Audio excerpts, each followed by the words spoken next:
Hello, my friends. Hello, my life warriors, wherever you are in the world. Welcome to the Day In, Day Out podcast. Woo! Today on episode 210, I was very lucky to have a privilege to have Tim Kellis on the podcast. I have to say he is a bit of a magician, a miracle worker, because yes, he has solved the marriage problem. He teaches couples to create a lifelong marriages. We talked about many things with regards to the topic of marriage. We talked about, how can I put it? We talked about common sense within marriages. We talked about how people can look at their relationships, their marriages from their own each side perspective, and yes, having those sort of logical key conversations you need to have to help sustain a long, healthy marriage. Happy life, happy wife, happy spouse, happy house. That's what it should be about. Anyway, enjoy the podcast, enjoy the show, and yes, please subscribe if you can. And yeah, have an awesome day. Yeah, peace. Ha ha. Oh, baby girl. Hello, my friends. Hello, my life warriors, wherever you are in the world. Welcome to the Day In, Day Out podcast. Woo! Today on episode 210, I am very lucky, privileged to have Tim Kellis. Let's just say, look, you can call him many a thing, but I'm going to call him a wizard, like an alchemist of sorts, because he says he has solved the problem of marriage, like techniques to keep couples together long term. And this is the thing.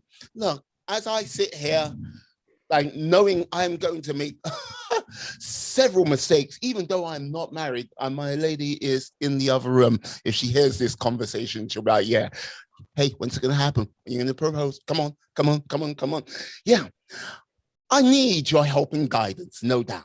How are you today, Tim? How are you? I am doing very good, Lue. I appreciate you giving me the opportunity to come and speak on your podcast. This is great. I'm looking forward to it. Today's going to be fun.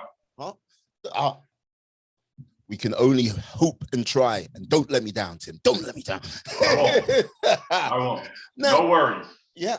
Now, look, in the world today, there are many things that will present us with, many things what make us think, what's the meaning of life? Why are we here? Is there any other life out there? Other things which which are like the Rubik cubes of nature, which I cannot say right now because I'm a gentleman. Now, marriage, that is that is the epic, final frontier. Even though we've been marrying each other for generations, how long term getting this right? What would you say are some of the key tenets? Well, first of all, when I say I have solved the marriage problem, okay, the bottom line with our conversation is the solution is equality. That's why it's the title of my book. One of the things that an engineer, which is my background, I have an engineering degree. I was actually the first semiconductor analyst on Wall Street to focus on the communications market. So I have a pretty significant resume. At the height of the market in 2000, I had met this girl. Actually, we'd known each other for 8 years. She always had a boyfriend. I always had a girlfriend, but we got together unencumbered. And as you know, if you've ever fallen in love with the person you're supposed to be with, it happened very quickly. We got together, fell in love, going to spend the rest of our lives together. And then we started fighting. But more importantly, when we went to the therapist and I realized the therapist wasn't helping, the pain of this relationship ending is what motivated me to do this. And so what I mean by an engineer in my background, before the 60s, our divorce rate was single digits, but it was structured for thousands of years where you and I were in charge. The man was in charge. It was called patriarchy. Okay. In 1970, less than 1% of all law and medical degrees went to women. By 1990, that number was over half. So basically what we all know has happened is women are now just as educated as men are, they're just as employable as men are, and they're no longer subordinate to the man financially. So if the relationship's not working out, divorce is no longer looked down upon in our culture. If you and your spouse get divorced, nobody's going to think less of you. But before the 60s, it was highly frowned upon. And the reason for that is we have not figured out yet the next evolution in the relationship between a man and a woman. And that next evolution is equality. Women used to be in charge before men. It was called matriarchy. Then men took over. And now we're trying to figure out marriages where nobody's in charge, where there are no distinctions. There can be no superiority. Perfect equality affords no temptation for abuse or control. If I were to summarize for you, what is the difference between success and failure? Relationships that are successful because couples get along. Relationships that are unsuccessful because couples don't get along. It's that simple. And so basically what we do is we get into conflict resolution. So if we were to look at struggling relationships, the one characteristic that is dominant in virtually every relationship that is struggling is control. And we all know that. One or both are trying to control a relationship. And then I get into the psychology of the relationship on why that happens. But the solution to the problem is equality, where basically you and your partner have an equal say in your relationship. And that's what we've got to figure out how to get that done.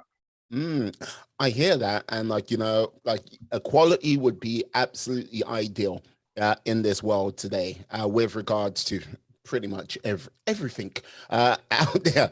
But this is the thing, I love the whole fact of the stats of how more and more women are getting more and more educated, how they're taking control of their lives and everything like this.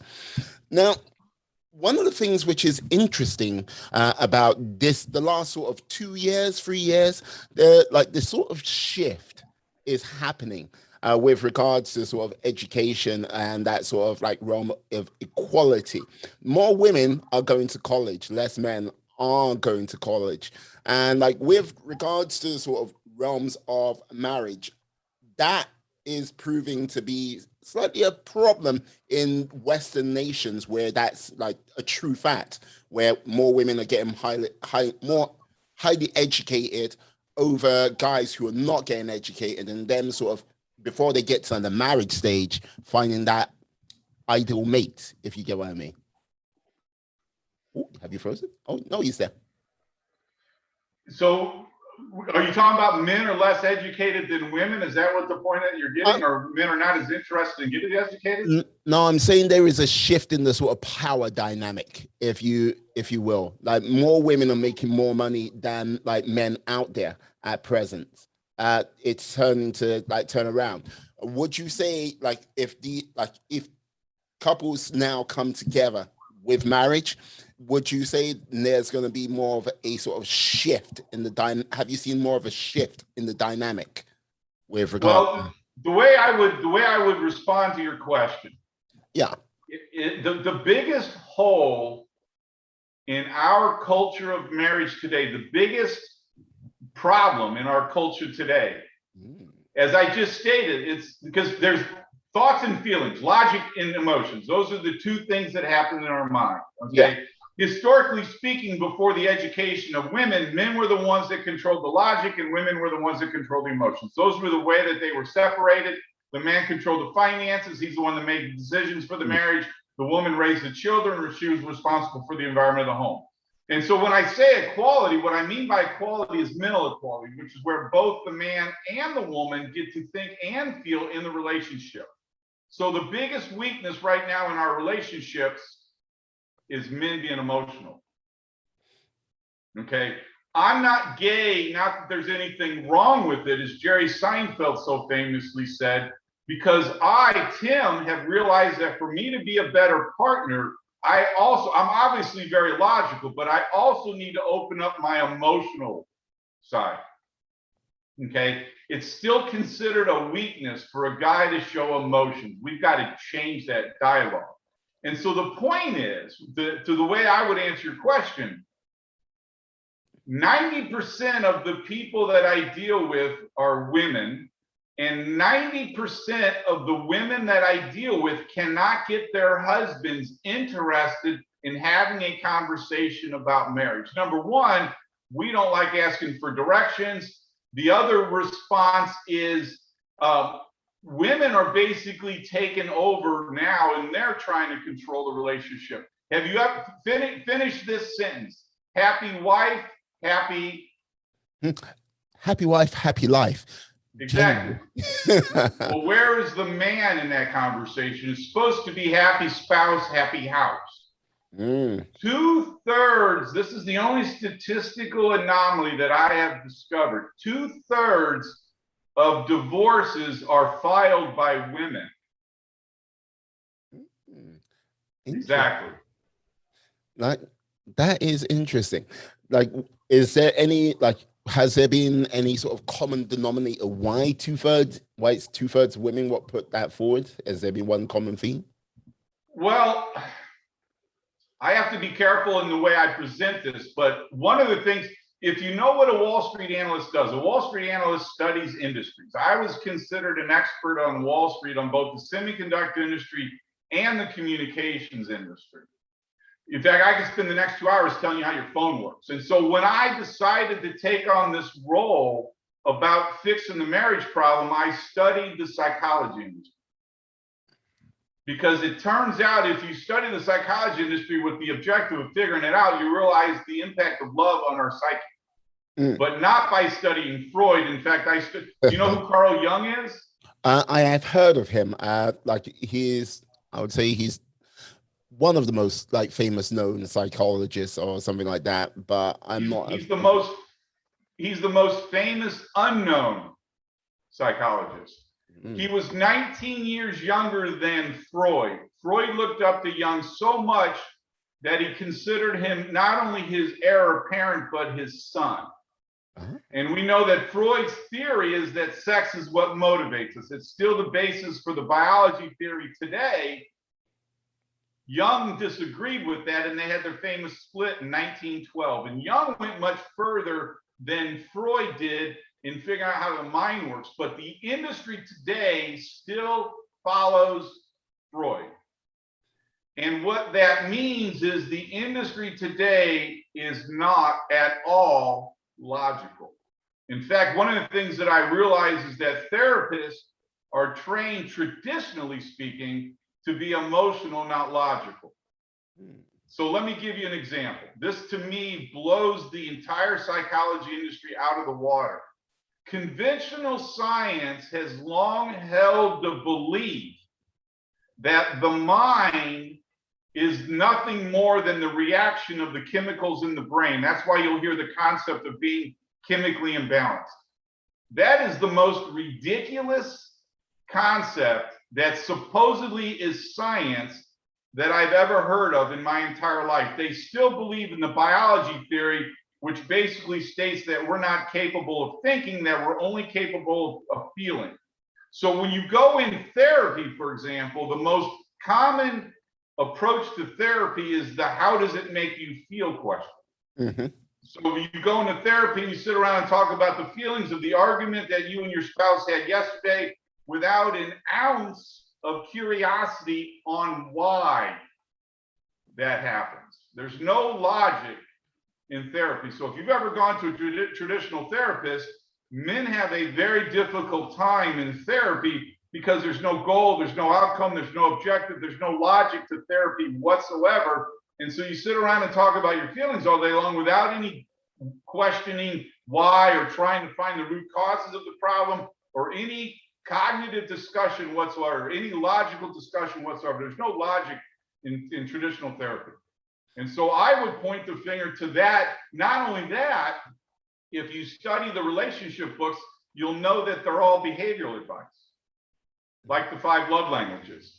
When people work with me, when couples work with me, one of the most interesting responses that I get from them is they realize I'm not giving any behavioral advice. I'm discussing things mentally and psychologically, and that is new. There's not a relationship book, at least that I've discovered, that addresses marriages mentally or psychologically, which blows your mind when you realize it. But when you realize that it's very logical, let me give you an example. You've heard of Dr. Phil, right? Yes, I have. Yeah. Okay. Here's a quote from Dr. Phil's book on relationships called Relationship Rescue. In the 25 years that I have been doing work in the field of human behavior, I have seen few, if any, genuine relationship conflicts ever get resolved. Tell me how that is helpful. It's not. So when a man reads that, he's like, what does that mean? How is that helpful? How is that helping us solve our marriage problems when this guy is basically saying you can't? It's emotionally based. It's not logically based. And so that's a big reason why guys don't have a lot of interest in getting traditional help. One of the things that happens when I work with people, because my approach is completely logical, it's the most hilarious thing anyway when you see this. I'll do a Zoom call and I'll have a couple. In fact, my favorite story is I have a couple on my Zoom call. I do a free 2-hour seminar. The wife is doing this. The husband, on the other hand, is literally watching television. He's literally looking in another direction. And every once in a while, he'll look at me. He'll look at this. By the end of the conversation, this guy is doing this. He is, because it's so logical. And I explain the logic, just like I just went into. It's equality. Women are no longer subordinate. It's everything I do is logical on how I put this mosaic together on how couples can learn to stay together. So when guys realize what I'm saying makes sense, they completely get attentive to what I'm saying, and it gets them engaged as well. So that's basically the way I look at it. There's no solution yet, logical solution to the marriage problem. That is what I'm doing to change that. Because this is the thing. I think when it comes to you focus on logic, and the thing I like, you focus on why. The whole thing is the very word why is one of the most powerful things in this universe. Okay, if you've got a fuzzy why, it will lead you astray. You have to drag it and you have to lift it up, and eventually you will quit on that. You will quit on that why, and you'll just move on. If you've got a strong why, a heavy why, a why what generates its own gravity, so it pulls you along no matter what you're doing. I've woken up at 4 o'clock in the morning. No, it's time to go. Your why is going, time to go, let's move, and it drags you along. You can't escape it, and it pushes, takes you to new places you never thought you could go. But a why in marriage, try discovering why, remembering why you got together, remembering why you've made this commitment to each other. Well, but here's the point. Yeah. The goal is not to find love. That's the easy part. The goal is to find the barriers that you have created to keep you opening up from love. They're called blind spots, or psychologically speaking, they're called shadows. The problem is when you have a shadow, because we all basically view our own perspective of reality through our own lenses. In these blind spots, we cannot see them. They're called shadows. This is why the professionals are supposed to exist, to help us become aware and conscious, because the goal is to make conscious what is unconscious, or else it appears as fake.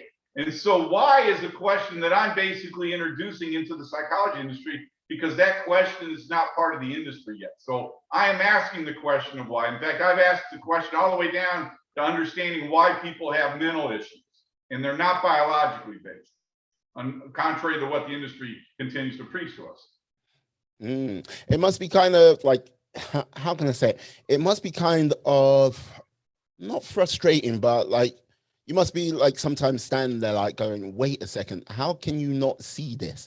How can it's so plain as day? Why why are you what's going on? Am I wrong? Are you guys right, or or do you know and you don't want to tell anyone? What's going on? Let me explain to you what I mean by the only reason why I can confidently and comfortably say that I have solved the marriage problem is because I forgave my parents when I was 25 years old. It turns out the most significant factor in a marriage is the relationship with the parents, because that's where you first learn about love. Before I forgave my parents, they destroyed my childhood. They ruined me. They were unbelievably oppressive. I could literally talk for a long time on all of the things that my parents did that ruined my childhood and destroyed me, right?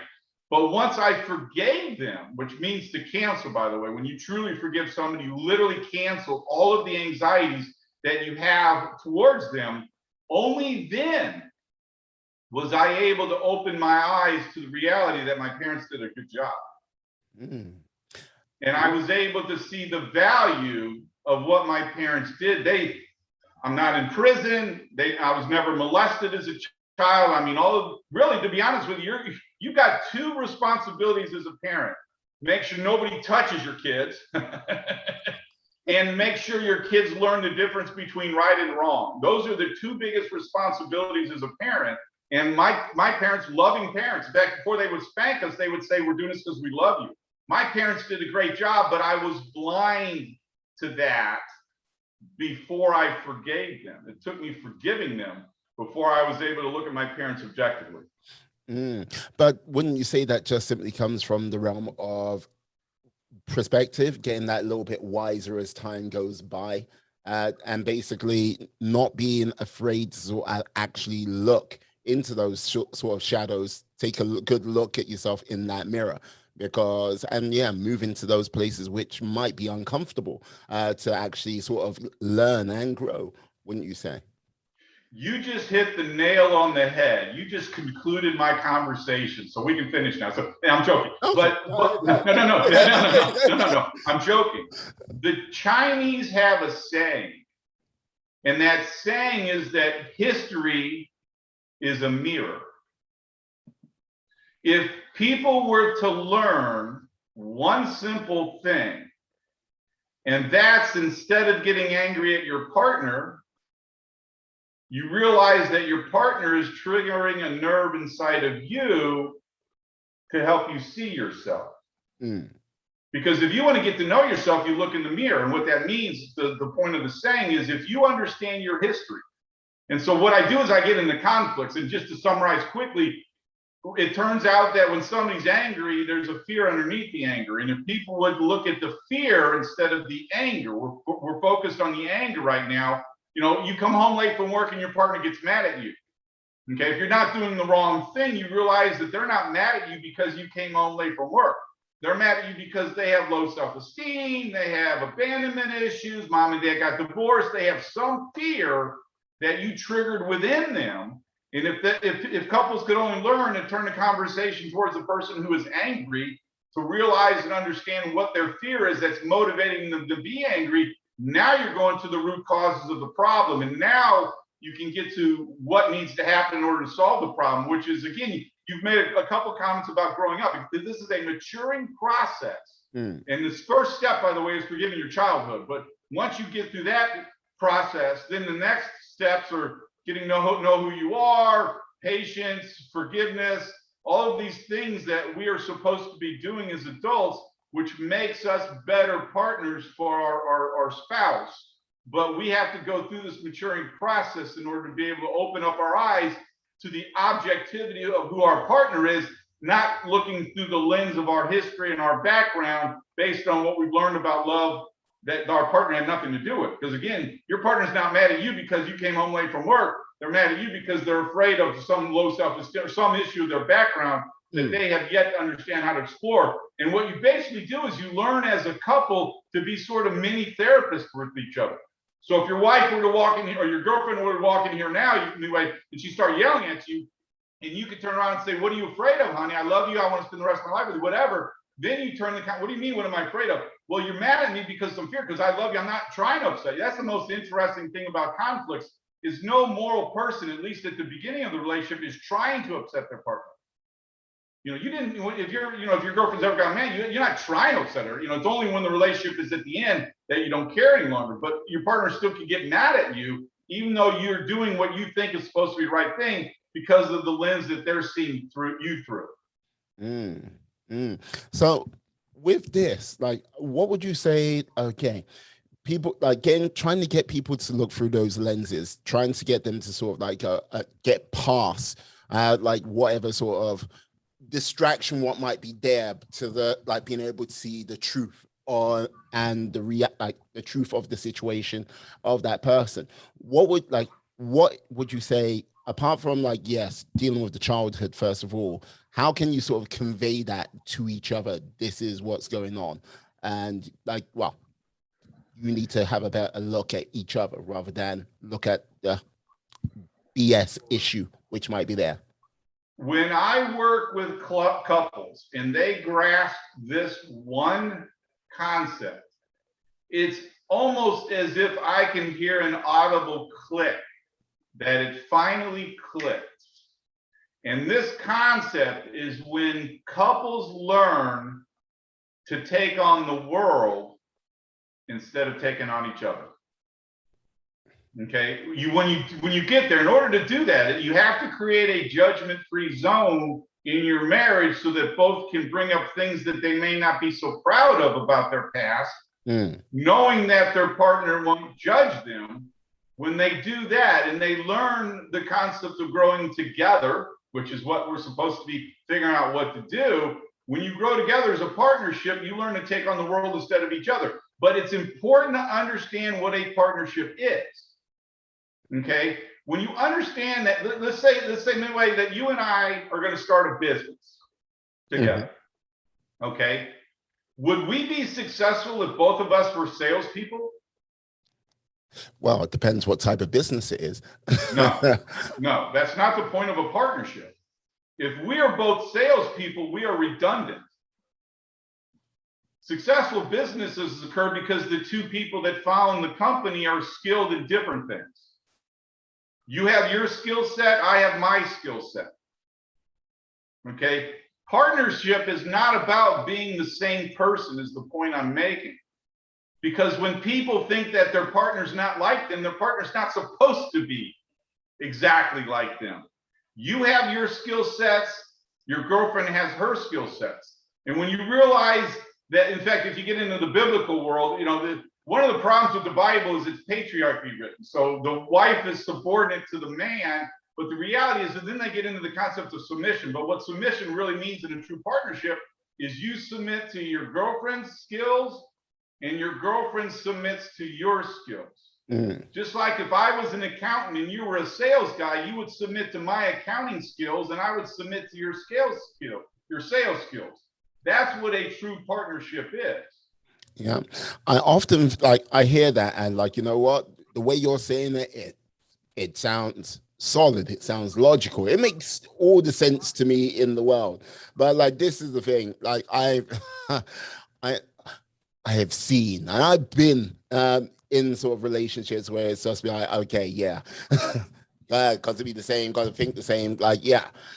And I've got to say those relationships for myself haven't worked out, but I've seen people which, like, yeah, doggedly drag that relationship all the way up to the altar of marriage, when you kind of look at it and go, are you sure you guys should get married? Because it's like, yeah, how, like, if two people are pretty much a mirror image of themselves, is that something you can work with? Or is it a case of you got to be like, wow, it's like your dark, both of your darkness is exactly the same, both of your lights exactly the same.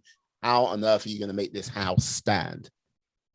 Well, what I do when I work with people is I'm the objective outside observer. I'm the one that's able to look at objectively what's going on between two people. But what I teach people in order to get this done, so what I do is I break an argument down into its component parts.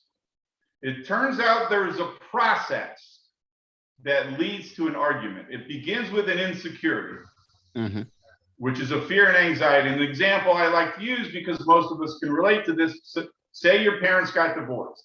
So now your parents got divorced. That is what you view love as, and you bring that fear of divorce into your marriage, and that insecurity then becomes a prejudice.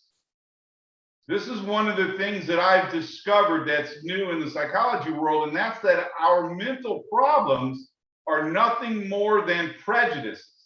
I call them relationship prejudice. You may have a prejudice about marriage because your parents got divorced. That prejudice then leads to judgment or being judgmental, which then leads to anger. So what I'm doing, again, I'm connecting the dots between fear and anger. Mm. And so what you're doing is you're learning that when somebody is triggered and they're getting angry at you, again, instead of focusing on the anger and the behavior, you're focusing on the fear and the character traits. One of the things that I realized, another discovery of mine that is new, is what causes behavior? This is a question that the industry has asked for 100 years, but because of the biology theory, they are still studying animals to answer that question. Psychologically speaking, though, the simple answer to what causes behavior are your character traits or your belief system. So, for example, okay, and I am a nice guy, okay, but I don't think that about myself. I don't walk around saying, Tim's a nice guy, Tim's a nice guy. That is my belief system. That is my character trait. But my behavior, motivated on that belief system, is I wave and I'm nice and I open doors and I do things. When you realize it's your character traits, it's your belief system, which is motivating you in your marriage, then you get to the cause of the problem. Because here's the most important point about this. When you first met your girlfriend, and it's all the same, so you did the same things everybody else did, you did what I call character research. You talked about where you came from, your siblings, your parents, you grew up, you did this, and your girlfriend talked about this, about her, your upbringing. In the psychology world, it's called the false facade. You're putting your best foot forward, as you should, because you're trying to impress each other. But people fall in love with their spouse's character. They fall out of love because they're focused on their spouse's behavior. And they lose sight of their spouse's character. So let me give you an example. Okay. So I'm working with this couple. Okay. We get done working. About 4 or 5 months later, the wife texts me, and this is literally what she said in her text, because she knows that my big message is forgiving your parents. So she goes, I forgave my dad. My dad was controlling. My husband is just like my dad, and he's not controlling me too. The first thing she said was she hasn't forgiven her dad. She doesn't realize that, because if she forgave her dad, she would be able to look at the good at her dad, and she would not project her dad's controlling nature onto her husband. But listen to what her husband did. So her husband works nights, and he sleeps when he gets home. One morning, he decided to wake up early and to help his wife get the kids ready for school. And because of that, she wanted to divorce him. Because it wasn't about him getting the kids ready for school, his character as a good father. It was because she viewed his behavior as controlling, because that was her domain. She was the one that got the kids ready for school. She could not objectively look at her husband's character because she was focused on behavior. She lost sight of the fact that her husband's a loving father and a concerned, a helpful parent. She did not see that in her husband. All she saw in her husband was his behaviors. And again, I do point to the psychology industry focus on behavior, but we focus on people's behavior now instead of who they are as their character. I think that's one of the things, how can I put it? I think that's one of the traits which is a bigger thing now in the whole of society, rather than just like marriage itself, because I like much of the things you're saying, much of the things you're talking about, how can I put it? The sort of relationships between communities really need that a type of medicine, that type of talking. But unfortunately, we live in a time where those conversations, depending what sort of topic you're going into, I dare not mention any of them right now, but it can, like, rather than sort of a conversation or like going, hey, let me look at the character of the person who might be there or the character of a community, they go into red alert mode and, like, yeah, pretty much explode Well, straight. let me further my point. Mm. And I hope that, and I'm being funny here, so don't take what I'm about to say serious, but I hope I don't upset you because you're in London. You'll get my point. What are you about to say, Tim? You'll get my point here in a second. So my son, who is 16 years old, his middle name is Hamilton. Okay? Because I was reading Alexander Hamilton's biography when he was in the womb. And this was before the play came out. And so if you know the story of Alexander Hamilton, he was killed in a duel with Aaron Burr in 1804 over character. And the funny point I'm making with you being in London is our founding fathers, just like yours, our founding fathers were men of character. When they communicated with each other, they communicated about their characters, which is their belief system. And they were men of differing belief systems, but they focused on the belief system. They focused on the character of the individual back in the days of our founding fathers, where today we lost sight of character and now we're focused on behavior. I would say behavior and just emotion. It's like, yeah, like it doesn't feel right, even though it might, the factual information might not actually support the argument there, like people feel about that particular situation at that time. It's like, yeah, like. Well, but see, here's the point about this. Okay, we have accepted divorce as a product of our society today. We've accepted divorce as something that's going to happen in 50% of our marriages. That is just, there's no objective out there. Our marriages today exist in a state of chaos. Legislation without law, wisdom without a plan. The mind of the multitude is left at random, and seeing no fixed object before them, they pursue such as fancy or opinion states. There is no such thing as treason, wherefore everyone thinks himself at liberty to act as he pleases. This is the state of our culture of marriage today. There is no structure in our state of marriages today. They are in a state of chaos because of our culture of divorce. So what I'm doing is I'm introducing structure in a marriage. And let me explain to you what that structure is. Oh, I'm all ears. Yes. Like, look, you throw down the eloquent word or two when you need to. Yes, going from Alexander Hamilton to here. Yeah. Well, here's another Revolutionary War idea. Okay, this comes from a guy who immigrated from London to Boston at the request of Benjamin Franklin by the name of Thomas Paine. And Thomas Paine wrote the publication which was the biggest influence on the Revolutionary War, and it was entitled Common Sense. Common sense is the foundation of a successful marriage. In fact, one of the things I realized is if I could take the subjectivity of the individual out of the conversation, I can not only solve literally all of the marriage problems, but you'll discover that the solution is quite simple, because common sense is something that we have been discussing for 200 years now. Common sense is called the news. Yeah. You either have somebody who abided by common sense, they contributed to a charity, or somebody who broke common sense, they robbed a bank. We see common sense every day when we watch the news. In fact, one of the most humorous comments that I get when I mention the concept of common sense is I'll get somebody blindly through their own prison respond, well, common sense isn't common. And my response to them is, well, actually it is. It's in the title of the label.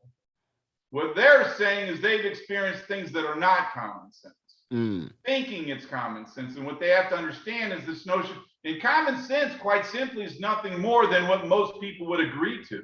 That's all common sense is. Because what the democracy in America did for the first time in human civilization was it gave the voice to the masses. That's what democracy is by definition, is now the masses have a voice. So here's one of my favorite examples. I know I'm kind of being hard on the psychology industry, but that is the foundation of what we turn to. Well, if you've heard of the concept of insecurity, right? Mm-hmm.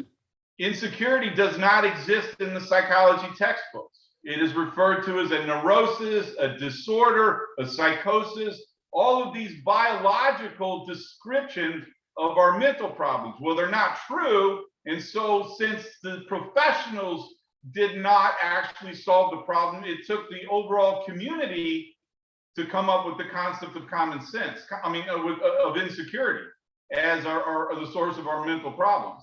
And so now insecurity has permeated the culture, but it doesn't come to us in any professional world. It comes to us from the common person who has been asking these questions. My dad was a cab driver. I don't come from anything. And all I'm doing is I'm lending voice to the people who are trying to figure out how to solve their marriage problems and can't figure it out. And they don't have a route yet or a path yet to be able to figure that out. In fact, I have formed a group on Facebook. Yes, it's quite a sizable group.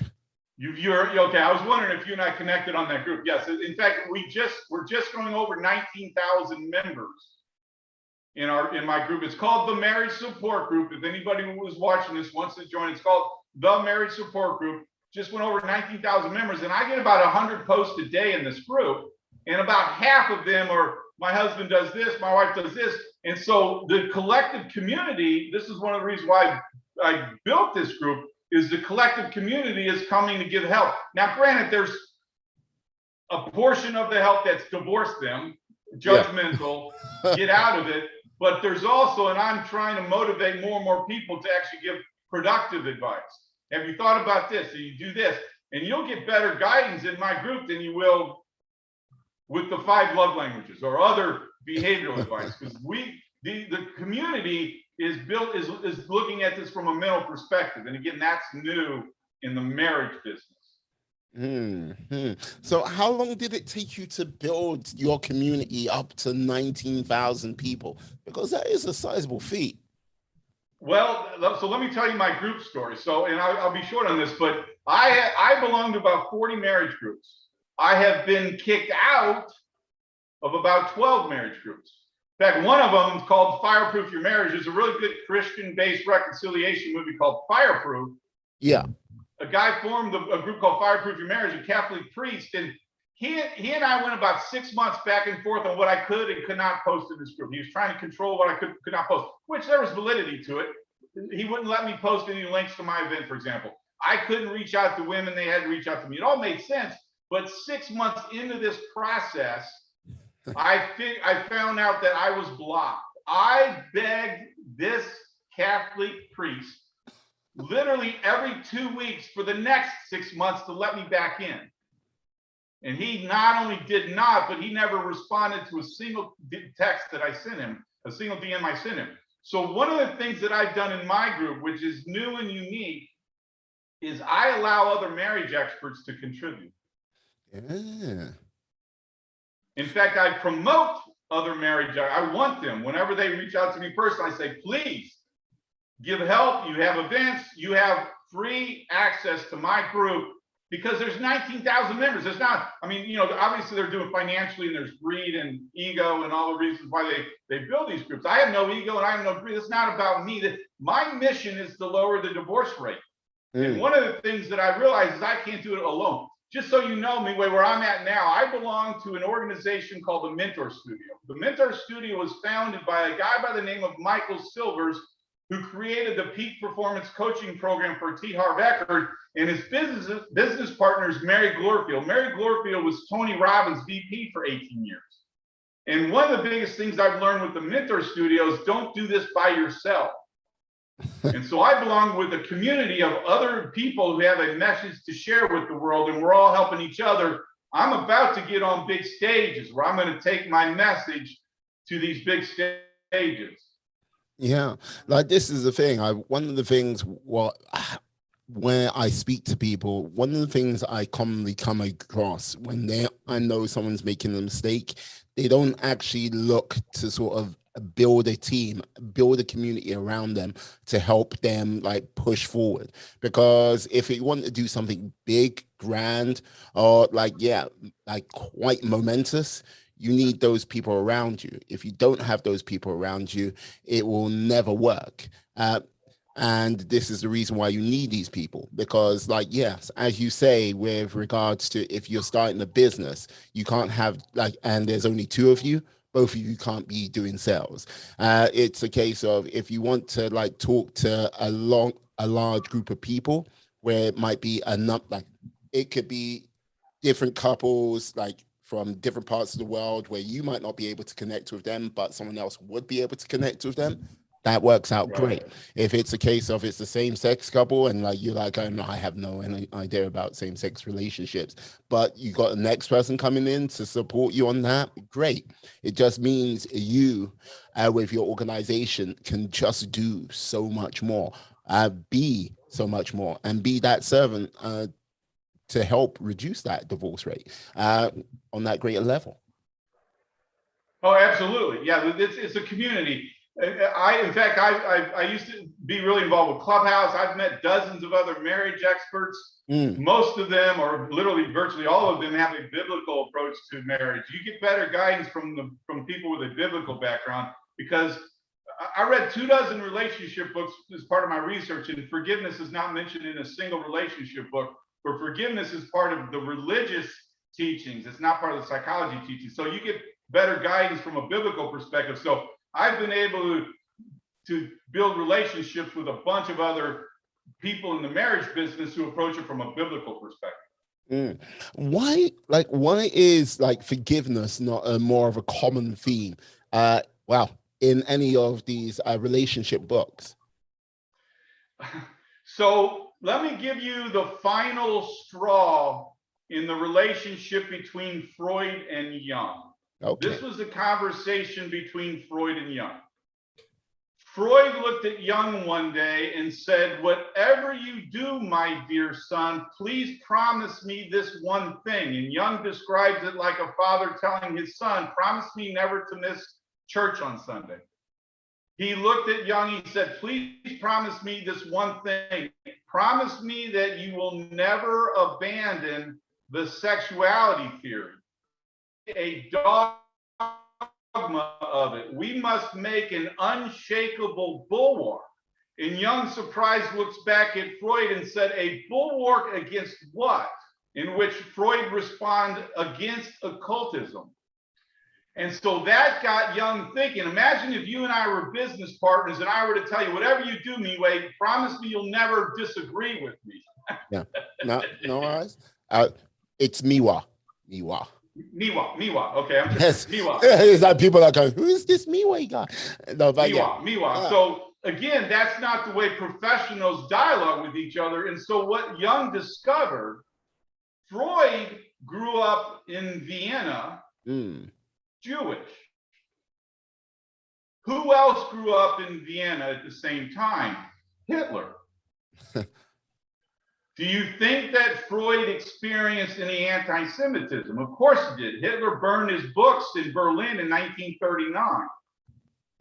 And so he was not religious. But what Young is doing in this dialogue, after Freud telling him, "No, don't abandon the sexuality theory," is Young is saying, well, what difference does it make if you call it by one name versus another? And his big conclusion is that Freud was replacing a God from above with a God from below, is what Young literally said. But what he means is that Freud was replacing religion with sex. And so Freud did not create a science. Freud created a religion which is not religious. So he created a religion of sex. But think about this. If you go to that group, Miwa. Yes. I pronounce it right, Miwa? Yes. If you go to that group, Miwa, you will see that about half of the conversations focus on sex. And basically, with these conversations, I have to ask, is it a case of not getting enough sex? Sex is not being done in the way they like get pleasure from? Or is it a case of too demanding for sex? Or is it all of the above when these conversations kick off? So Freud and Young were psychoanalyzing artists. Okay. For example, Leonardo da Vinci painted the Mona Lisa. Okay. And they were trying to figure out the motivation of the artist. Why did Leonardo da Vinci paint the Mona Lisa? And I'm just using that example. I don't know if they were actually talking about that. But to Freud, the motivation was either sexual or psychosexual. Young referred to it as the monotony of interpretation. First of all, the problem with that concept is that more than likely Leonardo da Vinci was gay. Leonardo da Vinci had no sexual motivation for painting the Mona Lisa. There was no sexual drive. This whole sex theory is false. But Freud said it, and Young looked at Freud and said, Freud, your hypothesis carried to its conclusion damns our culture, destroys our culture. Freud looked back at Young and said, so be it, thus is the curse that we are faced with. So what Freud basically discovered was that sex sells, and because of Freud's influence in the psychology industry, we are promoting a regressive, biological, animalistic message of marriage. It's not sex, by the way, Miwa. It's lovemaking. Lovemaking is a mental experience. Sex is a biological, bestial experience. But you won't have a conversation on lovemaking in my group. You have a conversation on sex. This is what the influence of the psychology industry has done to our culture today. I think about this whenever I'm driving around outside. I'm driving going, I know that the whole society is all in this degraded state because of what Freud started with his beliefs and the permeation of those beliefs now 100 years later. So like, this is the thing. Okay, people talk about sex a lot, but like, yeah, when it comes down to like the relationship side, the whole sort of the many sort of building blocks, what lead to something more sustainable, rather than say like spilling out of a bar, slightly like inebriated at some time in the morning. You're the best, you're the love of my life. Yes, you too. In the morning, like going, what was I thinking? What was I drinking? But like, that's another story.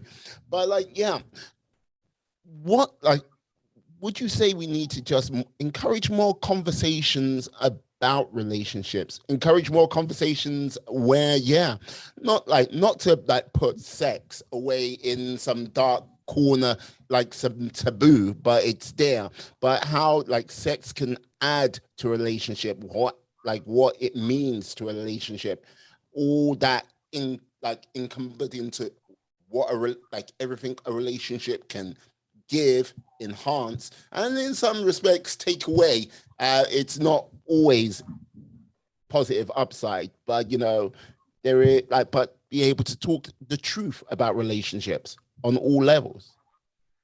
Here's the way I answer that question. Infidelity is not the cause of problems in your marriage. Infidelity is the result of problems in your marriage. I can't tell you how many of those comments on my group where somebody said my spouse is cheating on me. And I'll respond. I post that frequently. Well, it's not the cause of the problems in your marriage. It's the result of the problems. If you want to solve the sex problem, get the rest of your crap figured out. Figure out how the two of you can come together and become friends. Ultimately, what I do is I teach couples to become friends with each other, like each other. You love each other. You've got the physical part. You love each other, but learn to be friends with each other. Learn to get along with each other. Learn to like each other. Yeah, learn to like each other. Like each other in a relation, like each other in a marriage. Are you crazy, sir? Exactly. have you lost your mind? What? Exactly. The audacity of it all.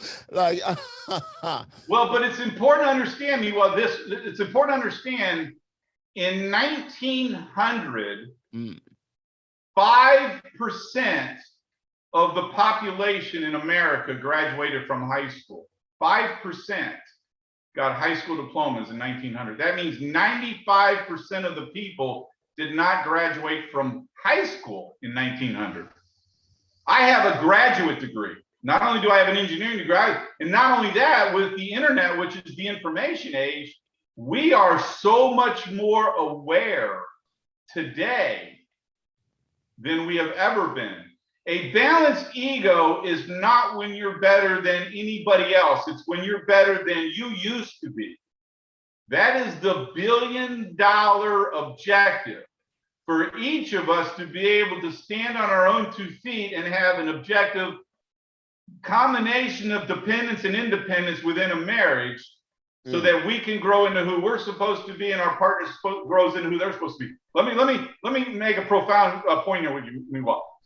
Okay. Give me one word that you would use to describe the concept of equality in just one word. Balance. Okay. Let me ask the question this way now. Say you were a slave. Say you were in bondage. You were owned as a piece of property. What do you think equality would mean to you then? Well, freedom, for one. Bing, bing, bing, bing, bing. There's a reason why Martin Luther King mentions the word freedom 11 times in his I Have a Dream speech. When you understand that equality means freedom, and when you have equality in your marriage, you have the freedom to grow into who you can grow into or who you're supposed to be, and your partner has the freedom to grow into who he or she is supposed to be. But here is the caveat. Enlightenment comes at a price. You have to give up your limitations. When I work with people, what I'm doing when I work with people is I'm getting them to get through and get over their limiting beliefs. Nobody will ever win a debate with me claiming that they are not good enough. They will never win that debate with me. God does not make mistakes. So when people think less of themselves, they think little of themselves. There's a reason why people have low self-esteem. Quite honestly, and I'm saying this more anecdotally than statistically, I think the biggest problem in a marriage is low self-esteem, quite honestly. Where one or both in a marriage thinks lowly of themselves. But that is not what God wants them to think about themselves. God will never agree with them saying they're not good enough. Yet many people say that about themselves. Yeah, no, I agree. Many people do say them about themselves. When you mentioned like, yeah, only 5% of like people like in the 1900s, well, like barely graduated from high school into the world, and now we live in an age where more people are being highly educated, more like who knows what the percentage come out of the high school, but a larger and larger percentage of the population are going on to doing degrees and getting more information than ever before to be enlightened with regards to knowledge about the world, about them. It's very much, how can I say, focusing on the outer rather than dealing with anything to do with the inner, I find. And when it comes to sort of like realms of insecurity and like self-belief and confidence. I would say when you've got someone who really has that self-belief, confidence, and like, yeah, they have done a lot of work looking at themselves rather than doing the external, which is great, It's but your fault. It's yeah, your fault. Instead of doing this. yeah, Exactly. they need to do like take a look at the internal and work on that. And once they sort of build a solid foundation within themselves, going out into the world is so much easier.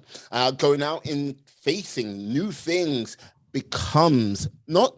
It's not that it's easy. It's a case of you have more confidence about taking on this big task rather than sort of shying away from it. You step to it. You know. Well, but you also have to keep in mind the point that I'm making. So let me use you example. You are obviously very aware. You're intelligent and knowledgeable. You're a conscious person. I would venture to guess that your girlfriend is the same way. That she's intelligent, she's aware, and it's so more important, so much more important, because you just said what I think is the most important word in the English language, and that word is balance. Mm.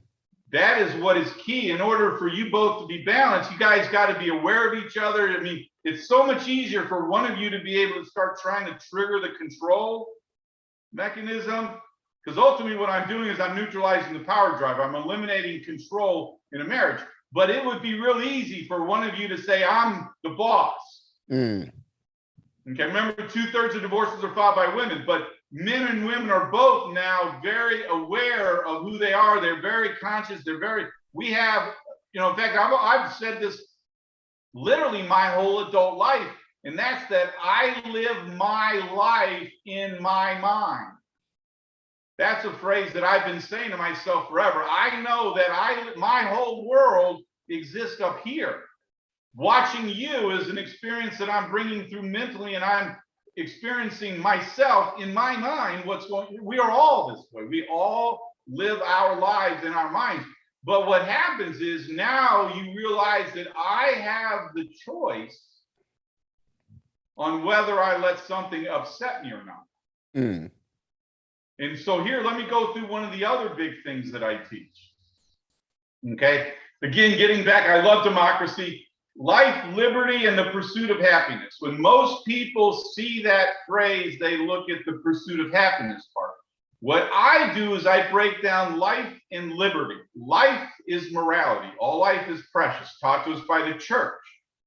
In relationships, morality manifests itself as empathy or understanding your partner's feelings. Liberty is a political concept, equality.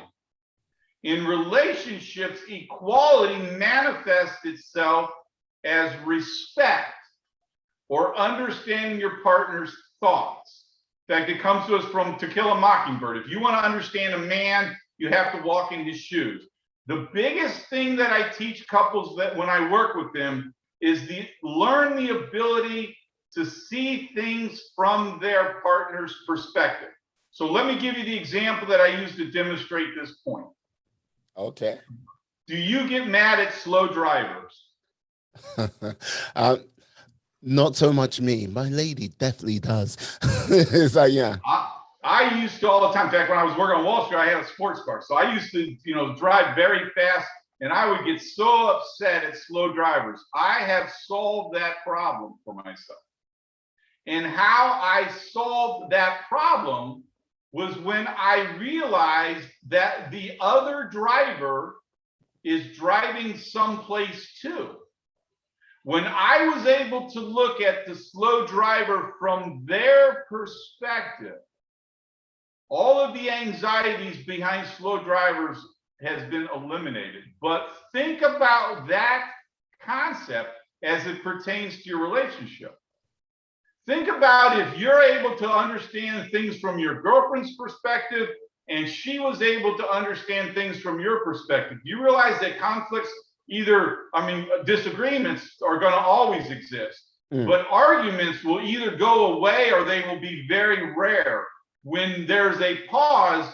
So your girlfriend walks in right now, does something, and it irritates you. If you take a moment to pause, to say, why is she, what is her perspective? Not what is my perspective, but what is her perspective? It completely neutralizes the anxieties that exist in relationships. That is the most important thing that I teach people when I work with them. Perspective. Yeah, once again, like I'm gonna say it again, like, yes, if we can, like, this is much needed, I would say, definitely in society as a whole, and not just for marriage, because, like, yes, like, sort of ability to see things from other people's perspective, to sort of like be able to go, right, I get it. Let me tell you, can I tell you a joke? Okay, go for it. Can I tell you a joke? Okay, so this will in a humorous way kind of highlight my point. So I have a friend of mine. This guy has sex 2 to 3 times a day. This guy works out twice a day. This guy reads 2 books a week. And all I ever hear from this guy are the constant complaints about how much he hates prison life.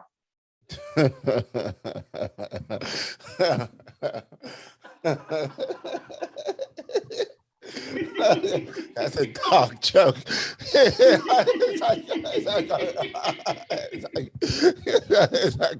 Got you thinking, though. Think about how your vision of sex changed. First, you're thinking 2 to 3 times a day. Your eyes got twice the size when I said that. That doesn't sound too bad. But it's like, and then you realize it's prison sex. That's not fun anymore. I think that comes down to if you're giving or receiving. That's another story.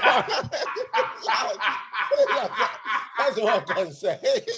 Boy, we're going in a rabbit hole now. See, this is where sex conversations go. We talk about sex. I just said you should have said rabbit hole. That's just wrong. Yeah, that's all wrong. It's all wrong. Burrows deep, say no more. But the point is that one of the things I've discovered is I have discovered that there are at least 2 different perspectives in a marriage. Yeah. Yeah, well, at least 2 different. Well, there can be 3. That's whoever's having the affair at the time. That's another. Yeah. Well, no, you get the kids, you get the parents, you get the friends, you get work, you get school, you get all of these other perspectives. But so there are at least 2. Yeah, no, like, this is the thing. Everyone puts their 2 cents into giving their opinion, but they don't actually stick around and honestly help with the work, what needs to be done for a marriage. It's like, yes, you should do this, you should do that. Can you help us with the process? That's up to you. One of the big sayings that I teach, and this is ultimately what I am attempting to get people to understand in their marriage. This is going to be funny at first, then a little caustic, but then you'll get my point. The difference between somebody who is intelligent and somebody who is ignorant is one of them knows they're ignorant. Think about that.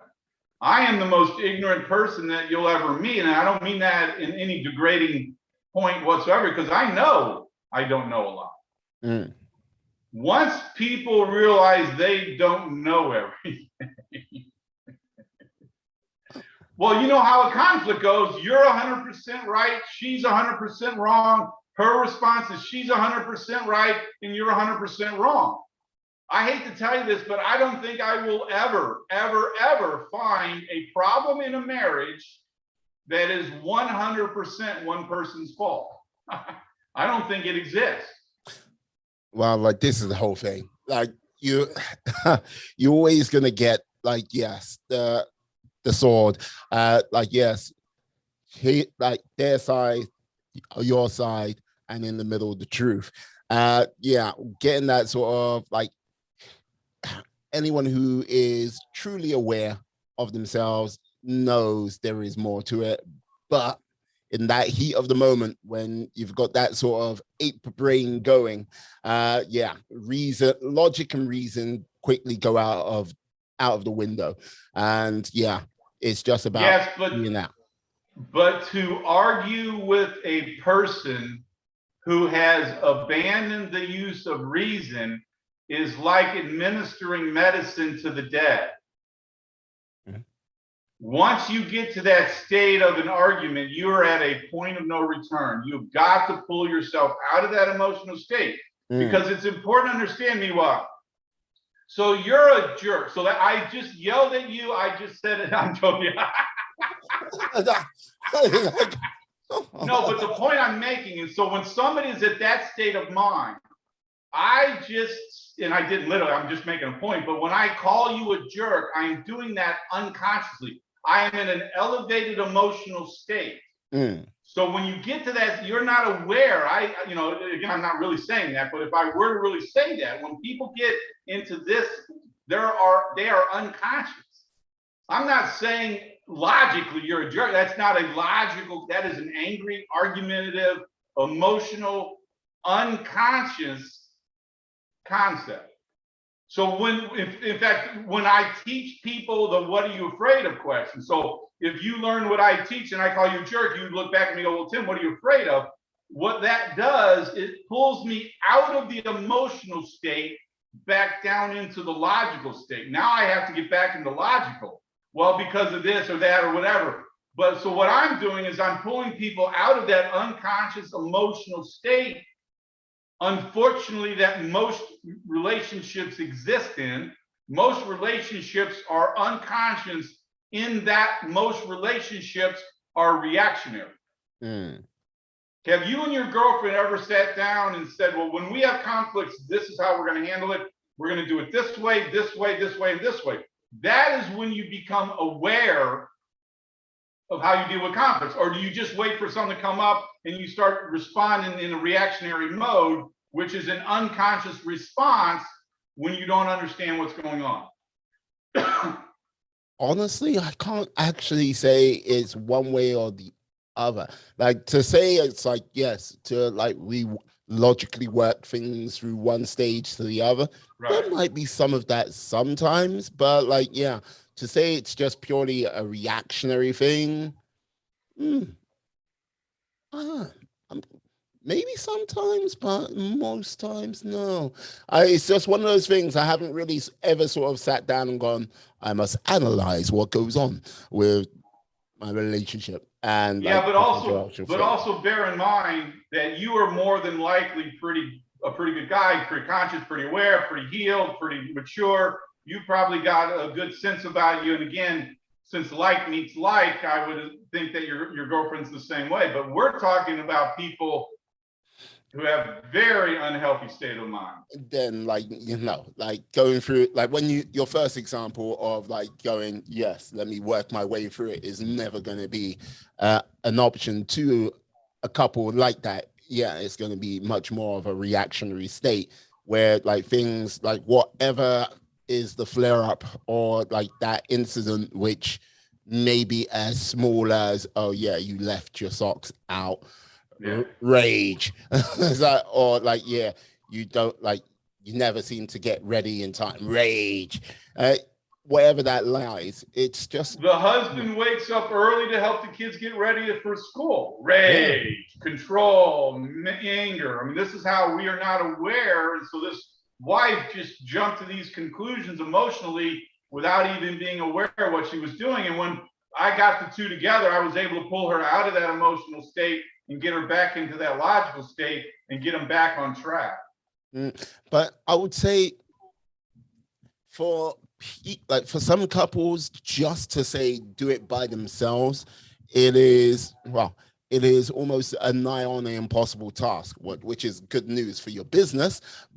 But it's a case of, it seems like there are those sort of support mechanisms of like either family or friends, which would be there maybe in the past to like pull someone out of that sort of mindset into more of a logical and reasonable state, are not kind of there anymore. Or if they are, they're like quite distant. As I said earlier, no one's prepared to like they're prepared to give their 2 cents, but not to actually do like go on along with the process, You have to be careful with that thought process as well. So, and I'm going to make a joke. So my wife is such an idiot. What do you think I'm going to continue to say after that comment? I'm going to bring out things to prove my point that is subjective from my perspective. You could probably convince your circle of friends anything you wanted to about your girlfriend. You could go to your friends and go, listen to what she's done. And you can skew the way that you present to your friends and family in your favor. That's why you got to be really careful when you go and seek advice from family and friends, because it's going to be a one-sided conversation. Now, if you're sitting next to your girlfriend and the two of you together are having a conversation, that way both of you can state your perspective and somebody could objectively look at what both of you are saying and weigh what's being said against common sense and reality. Again, that's what the professionals are supposed to be doing.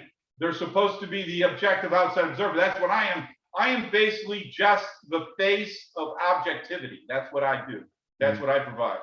Because many of these therapists you talk about, and you've given them a good 1-2 punch, let's just say, with regards to what you've said, they are pretty much the agents of chaos at this present time, and slowly leading many a couple to the abyss rather than taking away from it. I had a therapist give me her business card once, and her business card said that she was a marriage and divorce therapist.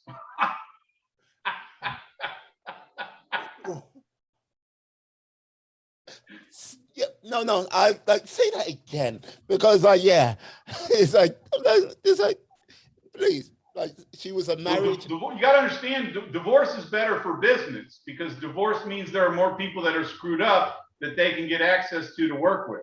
It's better for a couple to get divorced for the psychology world than it is for a couple to stay together.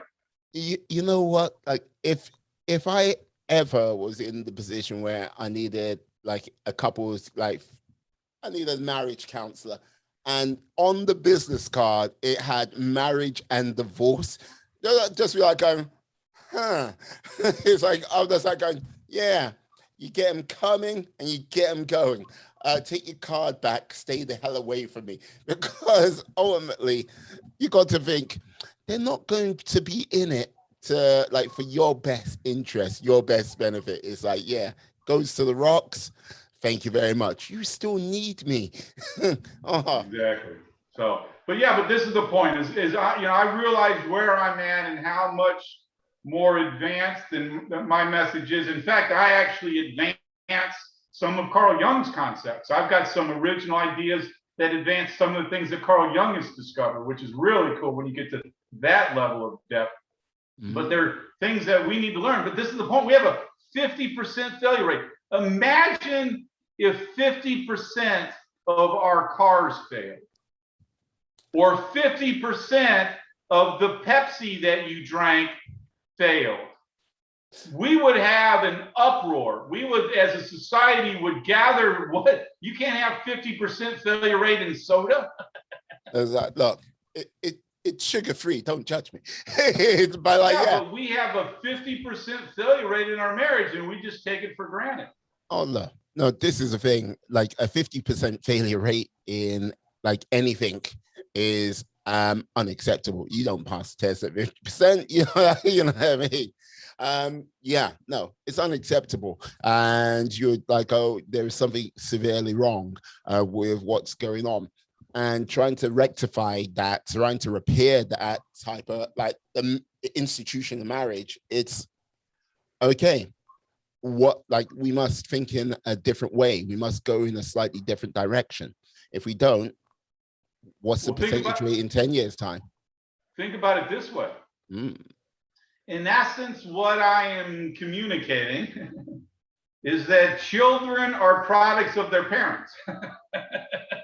So if you fix the marriage, what do you think it does to the maturity of the children? What do you think that fixing the family dynamics does to the dynamics of society?